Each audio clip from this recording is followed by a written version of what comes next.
जितिया व्रत कथा। दो बहनें थीं, एक का नाम था सुखिया और दूसरी का नाम था दुखिया। दोनों का भाग्य उनके नाम जैसा ही था। दुखिया गरीब थी और बहुत दुखी रहती थी। सुखिया अमीर थी और हमेशा सुखी रहती थी। दोनों एक ही गांव में रहती थीं। दुखिया सुखिया के घर में काम करती थी, साफ सफाई करती थी, खाना बनाती थी और जो खाना बच जाता था वह खाना सुखिया दुखिया को दे देती थी। इसी तरह दुखिया का घर चलता था। समय बीतता गया।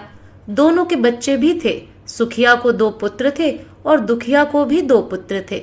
जब जितिया का व्रत आया तो दोनों बहनों ने जितिया का व्रत रखा था। दुखिया सुखिया के घर में काम करती थी। व्रत के दिन दुखिया ने सुखिया के घर जो चावल फटका उससे जो खुर्दी निकला वह अपने लिए रख ली और साफ चावल सुखिया को दे दी। फिर साग को चुनी।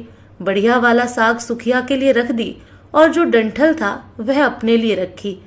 अब दुखिया ने सुखिया के घर सारा खाना बना दिया और अपने घर चावल की खुर्दी और साग की डंठल लेकर गई बनाने के लिए। खुर्दी का चावल और साग की डंठल बनाकर वह खाना अपने बच्चों को खिलाई और खुद भी खाई।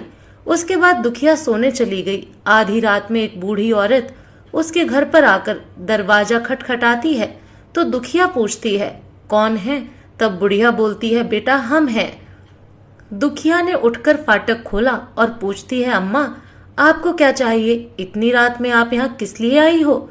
बुढ़िया बोलती है, बेटा मुझे बहुत भूख लगी है, कुछ खाने को दे दो। दुखिया उसे घर के अंदर ले आती है और कहती है, हम लोग बहुत गरीब हैं, आज मैंने खुर्दी का चावल और साग की डंठल बनाया है, क्या आप खाएंगी?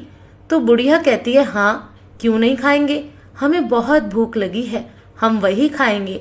दुखिया अंदर जाकर खुर्दी का चावल और साग की डंठल लाती है और बुढ़िया को दे देती है खाने के लिए। बुढ़िया खाना खाने के बाद कहती है कि मुझे अच्छे से कुछ दिखाई नहीं देता, इतनी रात के अंधेरे में मैं अपने घर कैसे जाऊंगी?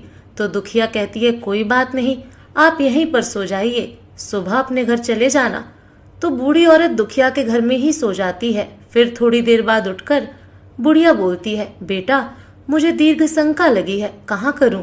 तो दुखिया कहती है, मेरे घर में बाथरूम नहीं है, इसलिए आप उधर कोने में कर लीजिए। बुढ़िया पूछती है कि बेटा भड़बड़ करें या छरछर करें? दुखिया नींद में थी तो वह कहती है, माता जी भड़बड़ कर दो, मैं सुबह साफ कर दूंगी। फिर थोड़ी देर बाद बुढ़िया पूछती है कि बेटा मैं अपने हाथ कहाँ साफ करूं? तो दुखिया कहती है, आप मेरे सिर में अपने हाथ को साफ कर लीजिए। जब सुबह होती है तो दुखिया को यह सब सपने के जैसा लगता है कि सोते समय मुझे कोई सपना आया होगा। वह ज्यादा कुछ नहीं सोचती और नदी में नहाने के लिए चली जाती है। जब वह नदी में नहाती है और अपने बाल धोती है तो उसके बालों से होते हुए जो पानी बहता है वह सोने का पानी होता है।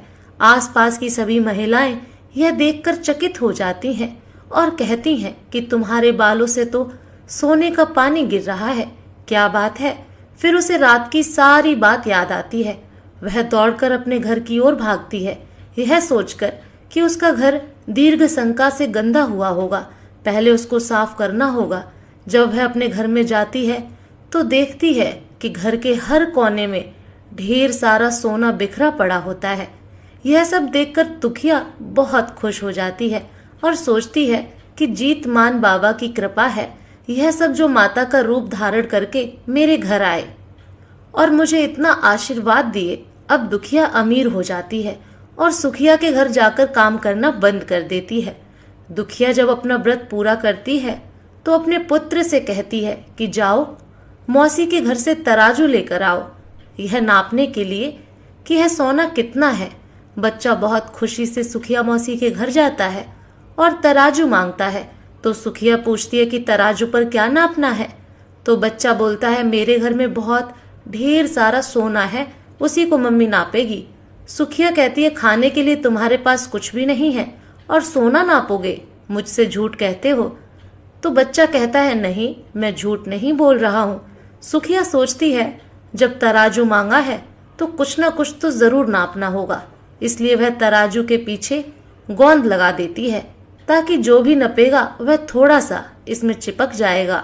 दुखिया जब तराजू पर सोना नापती है तो कुछ सोने का टुकड़ा उस गोंद में चिपक जाता है। जब बच्चा तराजू लौटाने आता है तो सुखिया उसको उलट पुलट कर देखती है तो उसे तराजू में सोना लगा हुआ मिलता है। सुखिया सोचती है उसके घर में जरूर कहीं से सोना आया होगा, इसलिए वह कई दिन से काम पर भी नहीं आ रही है। सुखिया उसके घर जाकर देखती है कि आखिर यह सोना कहाँ से आया। जब सुखिया दुखिया के पास जाकर पूछती है कि तुम्हारे पास इतना सोना कहाँ से आया कि तुम तराजू मंगाई नापने के लिए, तो दुखिया उस रात की सारी कहानी अपनी बहन सुखिया को बताती है। दुखिया का मन एकदम सच्चा था, इसलिए वह सब कुछ बता दी। लेकिन सुखिया के मन में लालच आने लगा कि दुखिया के पास हमसे भी ज्यादा धन आ गया।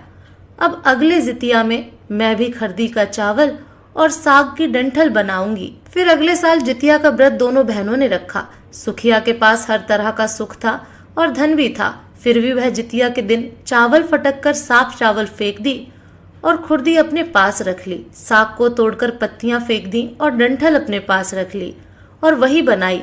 खा पी कर पूजा पाठ करके सोने चली गई। फिर आधी रात में उसके घर में भी बुढ़िया आई और दरवाजा खटखटाती है। सुखिया उसका इंतजार कर रही होती है। वह तुरंत दरवाजा खोलकर बुढ़िया को अपने घर के अंदर ले आती है। बूढ़ी बोलती है, मुझे बहुत भूख लगी है, कुछ खाने को दे दो। तो सुखिया कहती है, मैंने खुरदी का चावल और डंठल का साग बनाया है। बुढ़िया बोलती है, कोई बात नहीं, मैं खाऊंगी। तो सुखिया परोस देती है। वह खाना खाने के लिए और सोने चली जाती है। बुढ़िया बोलती है, मैं घर नहीं जा सकती, मुझे दिखाई नहीं देता। तो सुखिया कहती है, कोई बात नहीं, आप यहीं सो जाओ। थोड़ी देर बाद बुढ़िया फिर बोलती है कि मुझे दीर्घ शंका लगी है, कहाँ करूं? तो सुखिया कहती है, वहीं कोने में कर लीजिए। फिर थोड़ी देर बाद बुढ़िया पूछती है कि भड़बड़ करें या छरछर। इस समय सुखिया को याद नहीं आता कि दुखिया ने क्या बोला था। तो सुखिया बोली, माँ छरछर कर दीजिए। फिर बुढ़िया पूछती है कि बेटा मैं अपने हाथ कहाँ साफ करूं? सुखिया कहती है, मेरे सिर में साफ कर लीजिए। बुढ़िया अपना हाथ सुखिया के सर में साफ कर लेती है। जब सुखिया सुबह उठती है तो उसका पूरा घर गंदगी से भरा पड़ा होता है और उसके बाल में भी बहुत गंदगी लगी होती है। यह सब देखकर सुखिया बहुत दुखी हो जाती है और उसे बहुत गुस्सा भी आता है। वह अपनी बहन दुखिया को बुलाती है और उससे गुस्से में कहती है कि तुमने हमसे झूठ कहा और मेरा पूरा घर गंदा करवा दिया। तो दुखिया पूछती है कि तुमने क्या कहा था, भड़बड़ या छरछर? तो सुखिया कहती है, मैं तो छरछर बोली। तो दुखिया कहती है, यहीं पर तो तुमने गलती करी और तुम्हारे पास तो सब कुछ था, किसी चीज की कमी नहीं थी, फिर भी तुमने लालच किया। मेरे पास तो कुछ भी नहीं था, तुम्हारे पास तो सब कुछ था। तुम्हारे घर जीत मन बावा भेष बदल कर आए, लेकिन फिर भी तुमने उन्हें अच्छा खाना नहीं परोसा। मेरे पास तो कुछ भी नहीं था, इसलिए मैंने उन्हें खुरदी का चावल और डंठल का साग परोसा था। तुमने अपने घर आए भगवान का अपमान किया। सब कुछ रहते हुए भी तुमने साग और भात खिलाया। तुम्हारे पास सब कुछ होते हुए भी तुम्हें लालच नहीं करना चाहिए था, इसीलिए तुम्हारे साथ बुरा हुआ। दोस्तों, आपको ये कथा